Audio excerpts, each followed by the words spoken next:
So guys, ito Chaos Weapon tutorial kung paano gumawa ng Chaos Weapon. So kailangan mo lang ng plus 7 or any weapon na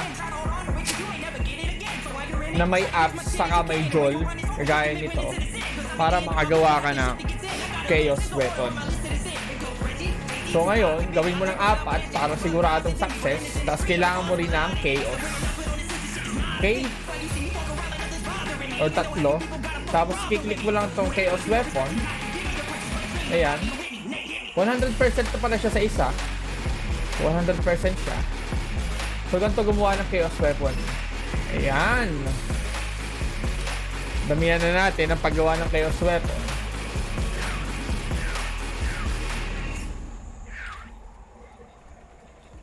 Ganito lang gumawa ng Chaos Weapon. Plus 4. Mas maganda ang magawa mo yung may jol na kung wala kang jol. Saka plus 4. So ganon.